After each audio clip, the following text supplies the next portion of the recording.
There we go.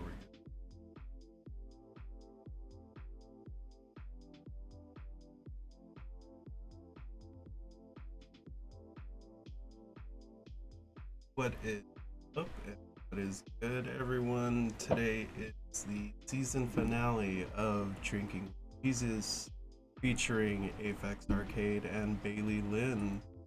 You're So, cutting out I would move the laptop up. what was that? Move the laptop up, hitting the mic. Move the laptop. Sorry about that. A little bit of an audio issue. Anyways, as I was saying, it is featuring Aphex Arcade and Bailey Lynn. I've known Aphex and Bailey for quite some time, being a mod for Aphex, a fan as well. So it's quite the honor to have these podcasts, especially for the season. So I did a few as she's help with the honor. You're well. cutting. So let's this. All right. So I'm gonna go with the more basic stuff here and there. Aphex, you've been on both Twitch and YouTube for quite some time, and at least I know for this community, they don't know much about you. So, when did you start in the content creation? Whew, we're going back to like when I was like 16. I started doing content YouTube wise like when I was around 16. I was in high school, and I started out with this like really crappy freaking like Minecraft parkour map, and just start uploading. When I say it was like really bad, like I had like a screen recorder thing. I didn't even have like fraps or anything like that, so I had to like size it up to the window of Minecraft. And it's one of those like very crappy starting videos. But It yeah, all I was starts 16 at the from time somewhere. when I started. And Bailey, you started streaming recently. Oh, Yeah, it's one of those things where I didn't even, before meeting Steven and all that, I didn't even know like what Discord was.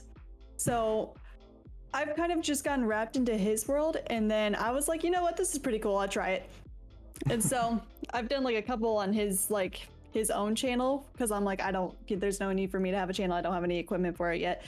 So he was during like times he was gone like for like Thanksgiving and stuff, and I was still here. I was like, can I just borrow your computer and your stream? And he's like, cool, yeah, go for it. And I'm like, sweet. And then I liked it, and then I kind of just threw it onto my own channel. Mine is just for shits and giggles, though. I'll be honest. I'm not looking to make that a career, but am I? Oh gosh. oh, okay. Now for Aphex, how was the switch from YouTube to Twitch? Because I know there was a history and some stuff that was going on back then. So yeah, so with the Switch, obviously the apocalypse hit and everything. YouTube, what I mean to me, still not the greatest backbone to fall back on. So when I made the Switch, it was honestly very easy, only because a lot of the folks were understanding at the time when me and the Derp crew were like recording stuff, and all of us were kind of getting hit to an extent. Making that switch and just kind of just using the community tab about it, and just also just making a video about it, like, hey, I'm gonna probably be streaming more. It was a lot easier, and it just felt more comfortable for me. Like, I don't get me wrong, like I like recorded stuff, like being able to play with friends and everything. That's fine. But when it came to like single player content, yeah, I don't know. I just wasn't really feeling just like talking to myself over and over again. It just felt, it just kind of felt boring after a while. And doing something live where I can at least vibe or riff off the chat It felt more lively to me. It just felt more enjoyable. So making that switch was really easy. Like with Yeah. YouTube now, like I still sometimes do it, but it's not great only because I still am running that ongoing issue of Adpocalypse or because it started with Mortal Kombat in general when I made one Mortal Kombat video that grew like it got traction like crazy, but because that happened, they deemed my channel not ad friendly. I'm like, wow, because this one video blew up, they think that this is what is my main content. They think this one video is was the sole proprietor of my entire content. And So you were pretty much put on your list, and that yep, just ad revenue. yep, it is. It makes it harder for it to even be recommended or anything like that. So I'm still facing that to this day. So that's why I'm just like I'll post up whenever I feel like it. But Twitch is just my main forte now. Yeah, I do remember the change between Twitch. That's actually right around the time that I was following your YouTube channel, and then I do remember the first giveaway because I was the winner of that. Yeah, the Funny Nintendo enough, Switch. but yeah, a little history for those who know. When Aphex did go into Twitch, I think it was your 150 subscriber goal. You did Yes. the Nintendo Switch giveaway, which I still thank Shark to this day for giving me that gift sub, because Lucky Jesus Buff gave me the Switch, and it turned into pretty much me turning into a good friend and mod for your channel. So Yeah. I'm happy about too. You are the compa. Hey. Yeah. And from your Twitch career, you do play a lot of DBD Killer Instinct. So going into Killer Instinct and the fighting game community, like, how long have you been in that side of professional fighting? So with the FGC, I've been a long time follower since I was like even in middle school. So I was like 13, 14. I was like super into like playing Capcom versus SNK at the time. I kind of grew up with that, and then I started seeing like when Twitch was first a thing, when it became like when it was Justin.tv. Um, they had like small little locals or streamers that were playing it. Um, and when around the same time when I started doing YouTube, all around 16 or 17, I was playing Tekken 5 and I was playing like Marvel vs. Capcom 2. It was an arcade that had the cabinets, and then I was playing a little bit of Smash, also a little bit, Smash Brawl in particular. And so there was like locals that were happening around my area. I kind of made friends with some people at the arcade. My buddy worked there, and he kind of got me into, trying out the locals, like because you end up like playing other people there, etc. They do little tournaments, so that's kind of when I started stepping foot into it. And as fighting games started booming more in terms of tournaments, like from Team Spooky, like streaming it, Justin Wong making a name for himself because he was a New York guy before he moved out to LA, and then now he's in Canada. So he used to stop by at the arcades that we used to go to.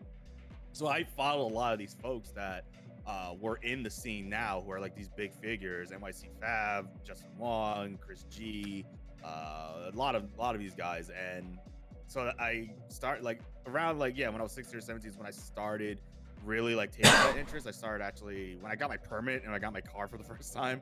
The only place I could really go to was just like Jersey or Connecticut because that was the closest thing for me. And I worked, and I also was doing college at the same time too. So I only had to make it feasible. If it landed on the weekend where if I didn't work, and obviously I didn't have class, I would just drive out to like Jersey or anything. It was Salty Battles was like my first like kind of major. It was like a big deal, like local wise. Like a lot of these folks were there too. It was like a yearly summer thing that they did, and I went there for Mortal Kombat 9, and that's where I kind of started making a name for myself. Because that was I came from the NetherRealm side of things, so that was like Mortal Kombat 9, Injustice, So I met like like a lot of good people there. CD Jr. There's a guy we call Michael Bolton because he looked like Michael Bolton. Eric Warda. So that's how I met these folks, and I started kind of making a name for myself. And then fast forward to 2013, KI happened, and then that's when I became a nuisance with Rash.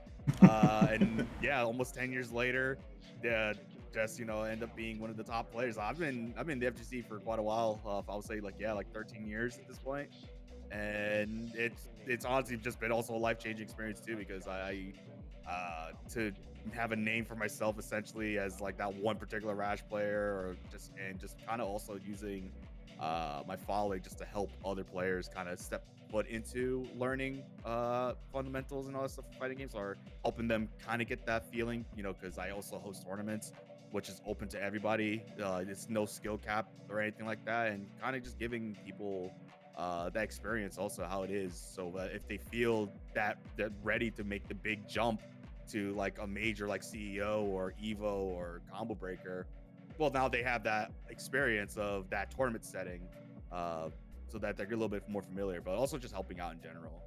So it's To been help people dip their toes in, but they're actually. Yeah, exactly. It's been a very life-changing experience, to see the accolades I essentially gathered throughout the years, a couple of the medals I got, top 8 placements and everything, especially the biggest tournaments too. So it's been great. I met a lot of great people through it also. Yeah, it was what was it? Last year tournament? Had one of like your biggest breakthroughs? Well, one of my biggest breakthrough would have to be CEO. I believe that was 2017. 2017, I believe. I have to check the year again, but that was the first top 8 that I made at CEO for Killer Instinct, and I was able to do like the ring walk and everything. It was me and Fireliger. I did Triple H's intro theme. And we played inside like a wrestling ring. So that was actually my first big top 8 that I ever made. And KI, I wasn't able to go to Evo that year for KI, but it was like a side tournament, so it wasn't like a main staple. But then fast forward to recently, to last March, where me and Bailey ended up going to Combo Breaker. Oh no, it was May, I believe. Was it May or March? May or March, I forgot. March or May. I do remember it was like earlier in the year. It was spring. Yeah. We can generalize it to that. Yeah. And then I ended up finally making top 8 for Combo Breaker, which was honestly one of the ones I definitely wanted to get that accolade on my resume, because it took me 3 Combo Breakers to finally make that top 8. Like the first Combo Breaker was at 2015. I lost to Taizo. He eliminated me before the top 24, top 24. And then the year after that, I lost to Sonic Dolphin. He beat me, and I got 9th place.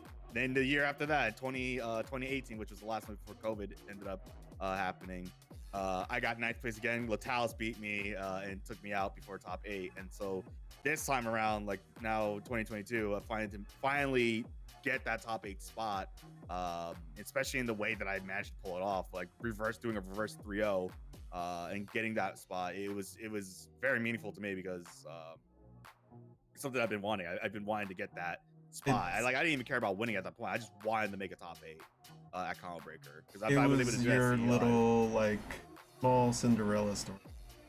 Basically, yeah. It's been this biggest one you've been wanting. And for Bailey, like seeing Aphex so into the fighting game community, what's your views on it? I know you support him, but like you really don't hear much from you. It's definitely a lot to take in. Like at first, like when he showed me all the stuff, I was like, that is like, I was a little confused by it at first. I'm still slowly learning myself, because something that me and him fully agree on is that we like to have our, mutual interests, but our separate interests, we also like to, involve each other, but we want to keep that sort of separate. We want to keep ourselves independent from each other, so we're not too immersed, but whenever he does show me things, and like especially when we went to Combo Breaker, I now see the full appeal, especially going to Combo Breaker, because I wasn't even doing anything, like I wasn't involved in anything, but everyone there was just so hilarious to me. And everyone was so competitive, and it just got really hyped. So I do see the full appeal, and it's really nice. And even though I can't do too much because I'm not fully like invested or fully have a lot of information about it, I still 100% support it. It's definitely something that I've seen him just gain happiness from, and that's all I want for him.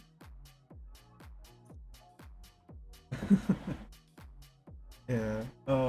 For those that know as well, y'all are aged. That was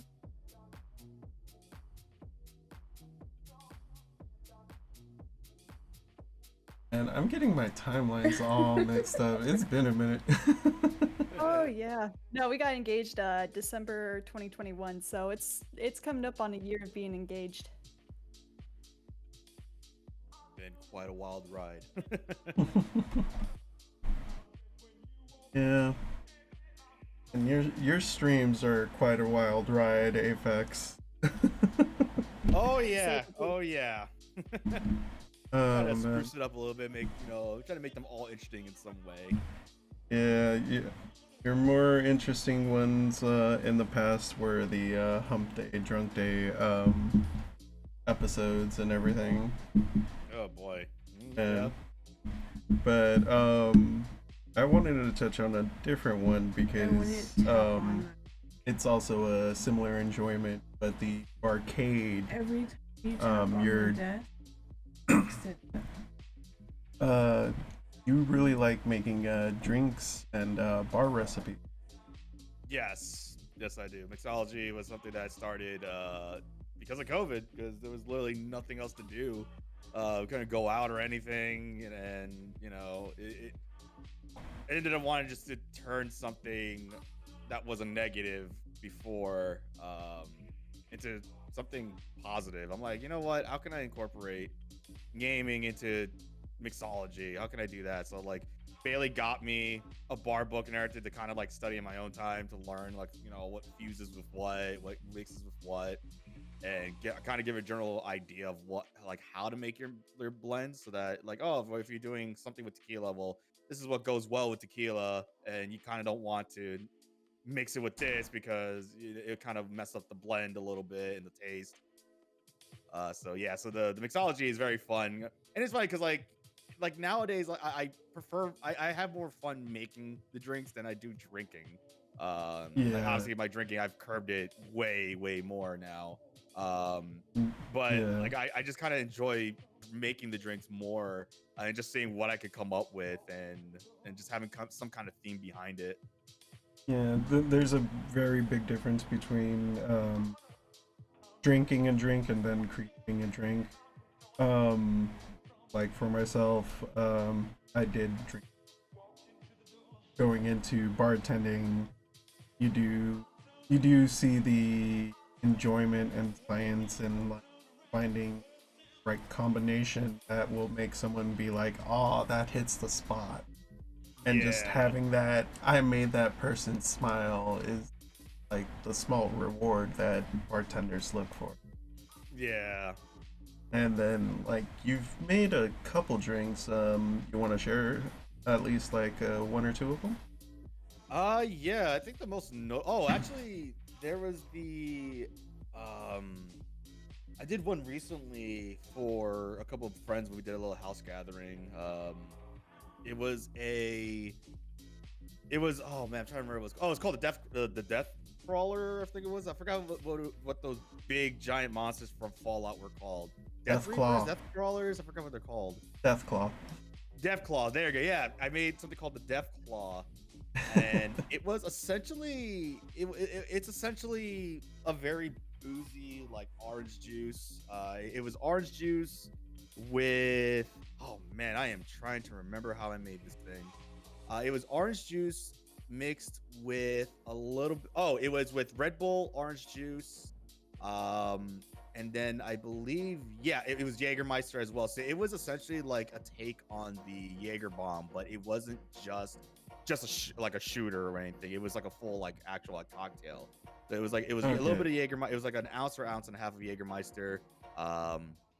Mix it with a little bit of orange juice. You tap in a little bit of vodka, I believe I threw in there. It was like maybe like half an ounce of vodka. And then after you shake with the orange juice and the vodka and the tequila, no, I mean Jägermeister, then you top it off with the Red Bull. And I made that for a couple of friends when just like something to try out. And a lot of them liked it. I was like, I tasted it. I was like, oh, this is actually like it tastes good to me. But I'm like, I want to see how everybody else likes it. And yeah, no, they liked it a lot. And I just saw them like it's something that I want. Like I was looking at like Fallout recently, and I was like, huh, let me make something out of that. Yeah, you have that one.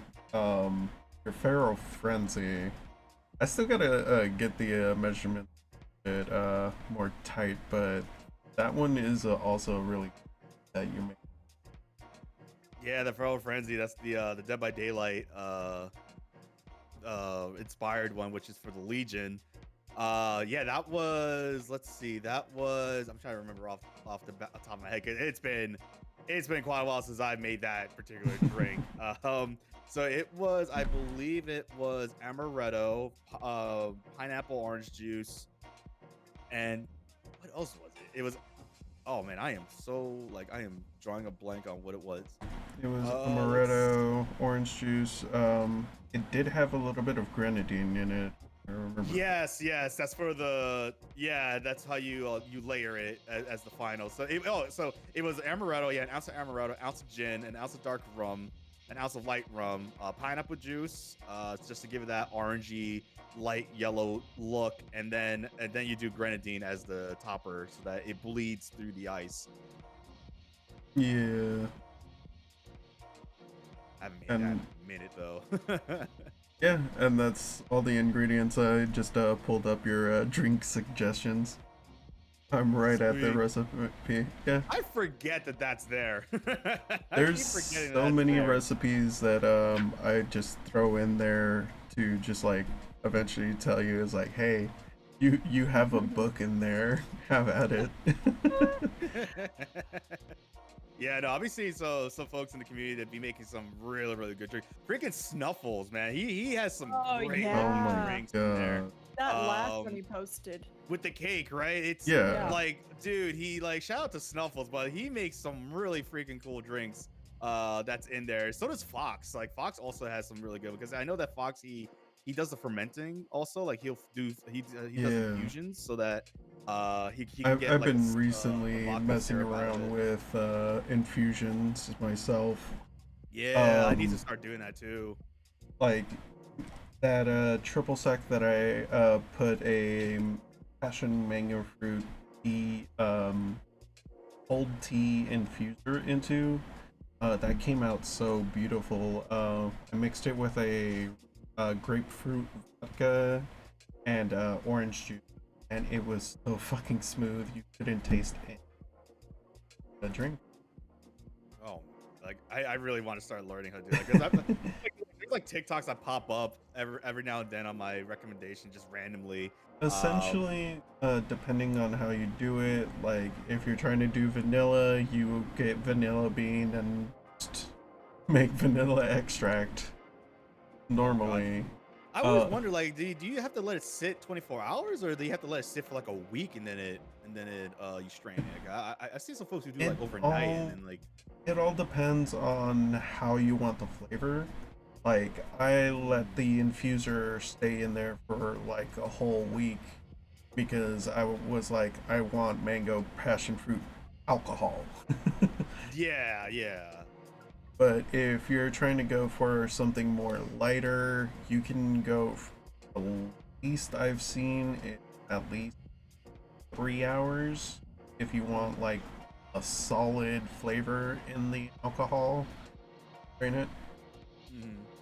But yeah, it's just all based off of taste and like what you're doing, because like I know some people that make a hot Cheeto in vodka, and you're only supposed to let that sit for like an hour or two, because if not, the Cheeto just fucking destroys itself inside the alcohol, and it's gonna be a bitch to strain.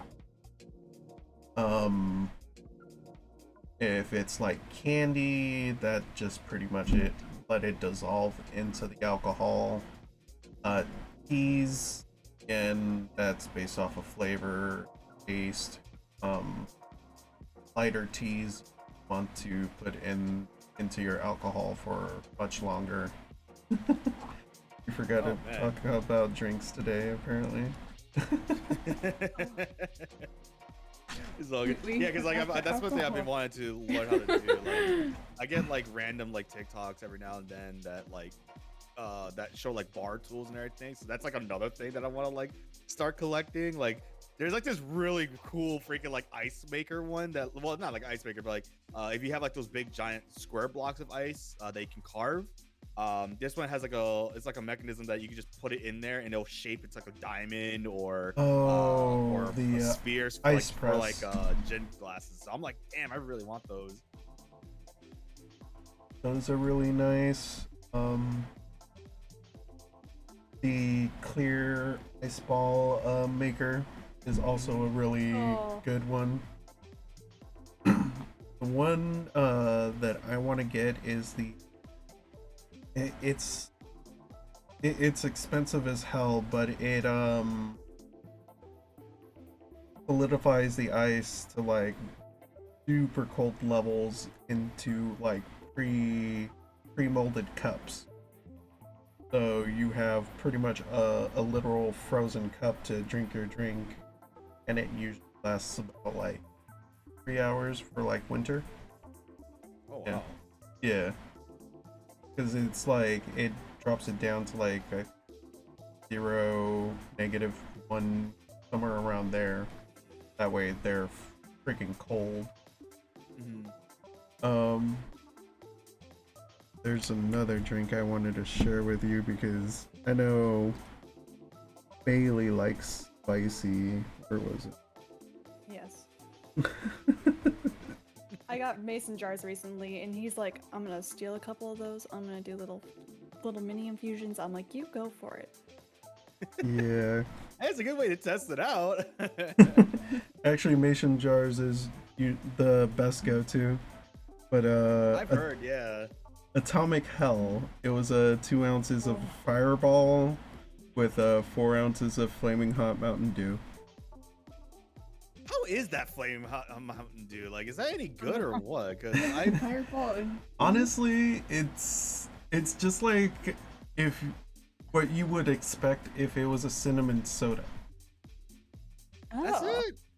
Like it's just like it's trying to be spicy, but at the same time you taste Mountain Dew. Does it try to? Is it more of like a hot tamale flavor? Ish, but again more watered down. Yeah. Okay, that's a little. Yeah, like I've seen some people pair the Flaming Hot Mountain also with mango Fanta. Ooh, okay. No, that's so it's like a chamoy essentially. Yeah. Yeah, you guys. I heard I'm like as with your mango. chamoy. That's like a chamoy. Yeah. I haven't had chamoy in a minute. Oh, I miss having chamoy. Dude, like I have mangoñadas damn near every other. Dude, it's like no spot around here that has it. But there's no Some place. Nice mangoes, and you just put it in the plastic bag, shake it up a little bit. Come on, man, that's the way you gotta do it. I just get the mango itself, cut it, and just eat it from there. Pour the chamoy and tajin myself. Oh man, there's some crazy drinks that that they basically make like a they put tahini and chamoy like into a cocktail, which I'm like, damn. Those are like, really eating good. it. Yeah, like eating it, I don't mind, but I'm like always second guessing. I'm like, I don't know about drinking it though. it's a nice change up. Like when I do my boozy watermelon drinks, like I'll add tahini into the cup when I'm slowly adding watermelon slush. it's just you gotta be very restrictive with it. Like, you don't pour damn near half or a quarter bottle into someone's drink. You just want to like shake it like a little salt shaker and just layer it in here and there. Unless you're doing like those like super thick rims where it's like that sugar chamoy mix thing. Yeah. I'm starting to want a bunch of Mexican candies. But speaking about Hispanic stuff, you have a huge liking of Tongo. And Bro, Tongo is like that uncle I would love to have in my family, man. You have no idea how much I love Tongo. El Tongue! Oh, he doesn't stop sometimes. Fucking love him. Like, we gotta explain where that love comes from, because many people are just like, what? Why? So, a lot of people get so confused. How the hell did I stumble upon Tongo? So Tongo, it comes from my friend Base, who's a member of the KI community, and I remember we were just playing like Halo, and I think our friend Devil was the one that like it was Base. Yeah, so Base like was like quoting something. He was like just like say like how Tongo sings. And he just starts dying laughing. He's like, bro, have you heard about this guy? I was like, no, who the hell are you? I'm like, what are you doing? So he just sends it to me over Facebook Messenger, and it was like the greatest freaking thing that I've ever stumbled upon. It was specifically the Chop Suey one. Oh No, not the Chop Suey, but it was the Numb. It was Numb by Linkin Park. Oh, Linkin Park. Yeah. That. I'm trying to be what you want me to be. Oh, I man. love him so much. Man. But it's so funny because like I was like wondering, I'm like, this guy can't be serious. I'm like, there's no way that this dude's like for real, whatever. He is apparently for real. from he was a Peruvian I think he was from Peru, but he was like Colombian. He was a really big like cumbia like singer. Yeah. Like he had a band and everything, and he was like really well known in the 80s. And then he just like took like a comedy route. I don't know, but it's just so it's just funny to think about it. It's more like he just wanted to continue making music. There was an interview on someone else's channel. I'll link it to you. But if I remember correctly, he's just doing this because he loves making music, and he knows, like, at least with singing other people's songs and it's always gonna get views because he always puts his twist on every single song. Because I still turned my head to this day hearing Numb and then breaking down into some cumbia beat for like 2 minutes with him just dancing to the video, just like what the hell that's is the part this? that I love the most though, is that he just goes strictly to cumbia like at the 2-minute mark. And I'm just always, without fail. It just doesn't make sense though, because sometimes like when he does this, sometimes he does go a little offbeat with his lyrics because he's trying to make the original lyrics fit the cumbia lyric beat to it, but it's the greatest thing because what makes it is the subtitles. He misspells all the words because he's going off of how it's pronounced. Yeah, that's also one of the biggest contributions to his fame. I love that man. I would love for that man to be my uncle. He's literally the drunk Yeah, uncle. he is. Just he's not drunk. This is just how he is.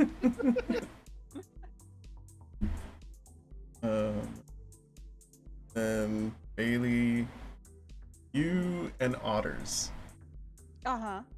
Where's your where did that fascination come? Let me see, what year was it? 2013, I think, is when I actually started really getting into otters, so it's been almost a decade of otters for me. I was visiting my aunt who was getting married at the time to her unfortunately passed away husband, but while I was down there for the wedding, we went to like one of the largest aquariums in America, which is in New Orleans, and I saw these 2 little American sea otters there, and my heart just melted. Absolutely melted. It was my own little obsession from there on. Like I was like, I had like otter plushes. I had like just drew little otters like in my notebooks and stuff. I had like backgrounds of otters. Like I don't know what came over me, but like it just, a whole entire obsession just washed over me. And I think that's the first time I've ever had an obsession with something, because I wasn't really too like I was the type of person that just kind of went back and forth and did like multiple various things, but this was one thing that always stuck with me. So it's just kind of become my whole entire personality, because other than like Telltale's The Walking Dead, I've never stuck with anything other than that long. So that's why like whenever I want like a commission done, or I want something that kind of involves my personality, I always try to stick otters in there, because I just feel like that's been a big part of who I am and something that I've really liked. No matter how small the little detail about me is, I think it's just a staple. It's who I am, it's what I've loved, and I have never gone back on it. I do think there's another obsession. It's just it because it's corgis. Yes. Cheese is given. Cheese. Cheese is just Bailey's DNA at this point. Oh yeah. Yeah, no, I got You're the other cheese connoisseur aside from myself. We always talk cheese in Aphex's Discord. Yep. Oh, I'm crazy for it. And he's like, the funny part is he's lactose intolerant, and then he thinks he can handle it, and he cannot handle it. I'm like, you. So it's just more for me, and it feels nice. But no, it's a Hispanic thing for that. Like it's oddly weird, but it's like we're lactose intolerant to certain cheeses, and it just depends on the person. Like myself, I can eat Gouda, Havarti, Munster, no problem. You give me freaking like Colby Jack, and for some reason my stomach's like, hell no. Yeah, no, I don't have that problem yet. And I always tell Steven, the day I become lactose intolerant is the day I need you to take me out. Just take me to the backyard, it will gather me. We're gonna be okay. She's not kidding. She literally said this I'd to me say once. this. I was like, what? A world She without doesn't want to cheese. go on in life without cheese in her life. I was Yeah, like, damn. exactly. Hey, cheese is good, my guy. It's good. I just can't eat it straight from the block like that. Nah, I got a problem. Oh god. Yeah, but no, my corgis. I try not to make my corgis my brand, because I don't want it to be like a social media dog thing. But I got into corgis like while I was in the army in like 2017. Yep, and then at the it was like towards the beginning of 2017, and I was like, you know, maybe like when I get back, you know, I get like a corgi or something. And yeah, I got my first one in November, which I co-own that dog. So my first one is actually in Iowa. He's chill. His name's Gus. He prefers males, so that's another reason why I didn't just snatch him and take him with me, because he prefers male bodies over female bodies, and that's totally fine. Ellie's the complete opposite. But yeah, and then I got Ellie in 2019. So those two have just been little parts of my lives every single day. I can't escape them. Yeah. That's by choice. Yeah. And Aphex, if I remember correctly, virtually allergic to dogs, aren't you? Yeah, I am partially allergic to dogs, but I started immunotherapy just before the summer started. And how's that been? It's been going great. It was honestly worth it. I don't have any issues whatsoever. We've had Ellie for, what is it, like 2-3 months already, babe? I don't remember. We've had her since mid-June, so it's been around 4 months. Oh yeah, so like ever since I started immunotherapy, I have not had any issues whatsoever. It's definitely kept my asthma in check too. I didn't realize that like my asthma was not kept in check for that long. I was like, oh, I've never had any issue with it, but they were like, no, one of your windpipe, your small windpipe is actually not supposed to be where it's at now, and yeah, you're supposed to do something about that. I'm like, oh, that explains a lot. But it worked wonders. It's honestly been working wonders. You know, I still do my maintenance shots every 2 weeks. I actually got to go, I think tomorrow or Tuesday, Wednesday, just get my next maintenance shots. And so it's been great. You know, I haven't had any flare ups. Cats are my number one, definitely allergic type thing. Like I can actually die from next to a cat. But I've been at a couple of friends' houses where they have cats there for a few hours and nothing happens. Like, you know, I'm fine. Okay, we've been still working on a like package for y'all for quite some time. We just been turtle on art pieces. Yeah, because like we do have just like 2 projects left where it's the dream catcher that Karma makes. We wanted one both you and Bailey. Oh. For Bailey, we were gonna try to do like a big Corgis. bone with like corgi butts hanging on them. Oh, absolutely. And then for you, Aphex, we were trying to find very Dead by Daylight inspired, but it's really hard to change those damn characters into purlers. But yeah, aside from that, there's a bunch of drawing, other stuff that we've been putting into that box. Like, and it's gonna take a minute, but we'll be sending it. Aw. They'll always have our support and love. Appreciate that. Thank you. Yeah. But we've been going for almost like 45 minutes right now. We'll take a quick stretch break. We'll come back in about like 5 minutes. That'll get fine with y'all? Yeah, it's cool. On with me. Alright. Run an ad for everyone. Know it's break time. We'll be back.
Oh, I thought I was unmuted. It's that blue that's in my like you know my Twitter logo? That blue towards the bottom is my favorite color. Yeah, you could just take a Oh yeah, hold on. I have blue.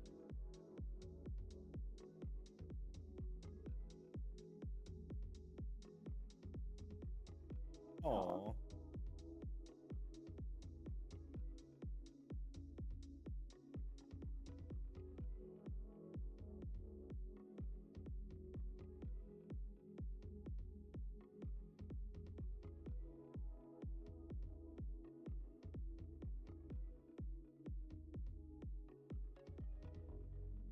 I was about to say I don't know if he's there or not. I didn't hear the door, but he might be in his own little world. Wait, what? No, I'm here.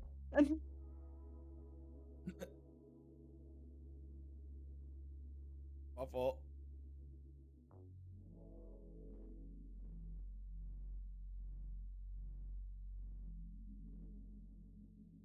Usually purple is my favorite go-to color.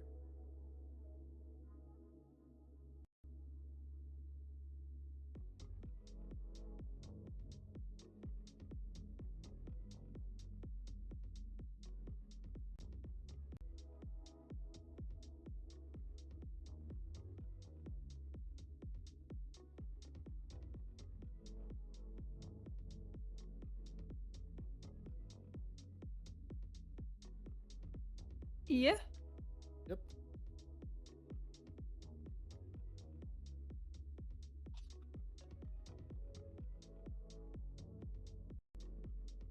And we're back. Sweet. That there. So, Aphex, of all the games that you play and everything, you kind of find it ironic that you really dislike The Exorcist VR, and yet you play DVD. Well, DVD is not. You keep trying to say it's a horror game, blah blah blah blah, but it's not scary whatsoever. It's Exorcist and just that immersion, especially through VR, is just something else, man. It's the way that they wrote it out, because I think from my understanding in that game they actually got the original writer of The Exorcist to help write out the game story. So the jump scares and everything is like, oh, okay. No, they definitely timed it and picked the right moments, so it catches you off guard. It's just something about that, like the sound design, and everything in that game, especially as I mentioned, like VR. It's so more immersive, and I just don't do so. I don't do well at all being that immersed in that kind of scenario. I'm like, holy moly, dude, this is wild. Then by daylight though, is like I'm getting chased by a killer. I know what to look out for. It's not even like scary anymore. DVD, it's You have whatever like now. what, over 9,000 hours now? I am not proud of that at all. Not proud of that at all. Yeah, I've seen that salt mine from beginning to end. Yeah. Man. At least we're not. Salt mine is Rumbleverse. That game is pretty interesting as well. It's fun. It just pisses me off now. Oh my god. Yeah, no, and I have to hear it throughout the house. Like his voice literally echoes throughout the whole entire house. Like you'll know if he's having a bad time because all of a sudden it'll be nice and quiet. It'll just be a good time. All of a sudden, out of nowhere, from the second floor. Oh my god, bro. Oh my god, bro. What do you mean? What the fuck? Exactly. Leave me alone. It's the same. How the Is it fuck gonna did sound that like hit that me? Skrillex song? I can't help it, all right? That game really frustrates me because nobody likes to treat 1v1. Are you kidding me? I'm like cooking this dude, freaking comboing him. I know I set off his comeback factor so he doesn't have one anymore. I'm about to kill this guy. And then I just get freaking reamed from behind by 2 or 3 other third parties who save the guy, let him run off, and then I die for it. I'm like, are you kidding me? Like, what is the mentality on that? Like, I'm about to kill the guy. You killed the person that's doing that. It's so weird, man. They never advertise it as a 1v1. It's a battle royale, man. It's Yeah, I understand all that. for your putting it for yourself. You gotta just take on the weak. It's the Yeah, free I'm for not all. apparently I'm the weak though, but I'm the one that's cooking this dude easily, Yeah, because you're right? distracted to the other person. So I mean, they're gonna. No, harass that's more the than thing. they can. But we'll be completely in a secluded spot. They just come in out of nowhere. They're just Yep. like, oh, I'm seeing them running down the block. I'm like, are you kidding me? That's They're the gonna point. come here. Like here, and that's the thing. Oh, look, a 3 new people victim. all together, like with them, like they're not fighting each other. They're running to us. I'm like, why? You guys are supposed to, why are you fighting it out between y'all 3? Why are you coming to us? Oh, you saved the guy, you killed me. You're not even on a team. And that's the thing. I've noticed that with Roververse so much lately since the update. There's been third parties, and when they say third party, what that means is people who team up. They preemptively teamed up in the lobby while we're waiting. So they'll recognize each other. They'll do an email signifying, oh, that's the person, and then they just do not touch each other, and they go for everybody else until they're the last people in the ring. I've had so many times that happen. So Bailey, You see how easy it is. I'm to just rile gonna them up teach you about a this? sign that Karma taught me. Salt. No. Salt. So anytime Aphex is salty, you can just do this to him because he's just being salty. No. Yeah, I still keep. Do I going need back to it make and a playing salt shaker? Oh yeah. Karma reminded me of one of our festival plans. We're gonna make a giant salt shaker totem and use white beads as the salt. So when we're shaking it around, it's an actual salt shaker. Oh my You god. can hear it shake. Yeah, and with Karma's craftiness, we can make that real easy. But there's another game that it's somewhat on the horror side, but it's just more of the environment. Have you ever thought of playing the game Scorned? I've seen like a couple of trails here and there, but I haven't really like dived into like more of it, so I'm not sure what it is. I would be down to try it. It's just like when I first saw it, I was just like, oh, I have no idea what this game is. It was like one of those games where I just kind of brushed it off because I don't know, like it was like I just didn't see much of it. Yeah, from what I've been kind of seeing and understanding, almost like a puzzle platformer. it's just every puzzle involves gore and disturbing mutilation, like some crap in the environment. That's pretty. Huh. It's just a game that, like, I think like the whole premise is like you're in hell or something like that. So the environment so disturbing, but at the same time, because of the quality of it, it is like beautiful at the same time. Oh, maybe one day I'll look into it.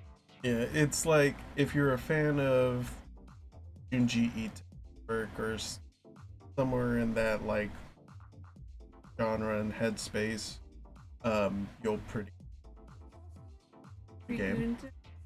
What was that game? One where they were in jail for a while. Now Phantasm. Yeah. it wasn't that one. It was a different. You know what I'm saying? I don't know. Karma's trying to bring up another game. An easy one. But we don't remember the game right now. It's another horror game.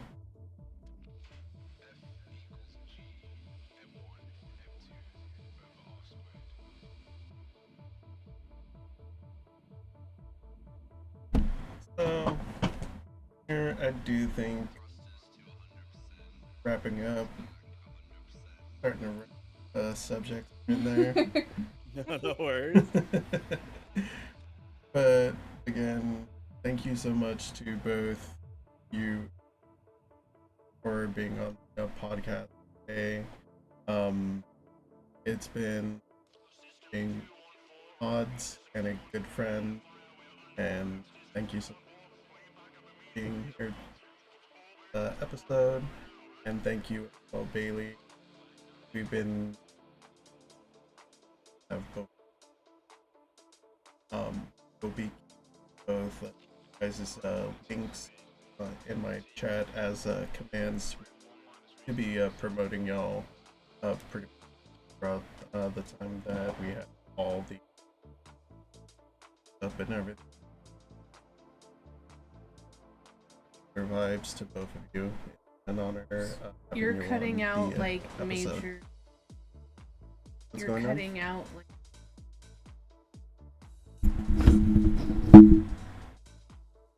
Okay, can you guys hear me now? Yeah. Okay. I don't know if it's a mic issue or I just need more water, but again, I thank would you for redeem it, but it's not letting. being a part of the episode, and thank you for letting me be your mod and a friend. And an honor. And for everyone else today, thank you for hanging out on Drinking with Jesus for the season finale. We'll be starting season 2 sometime of next year, and hopefully we'll have more episodes for that one. Much love and PLURR vibes, everyone. Stream. Peace. And to you guys in a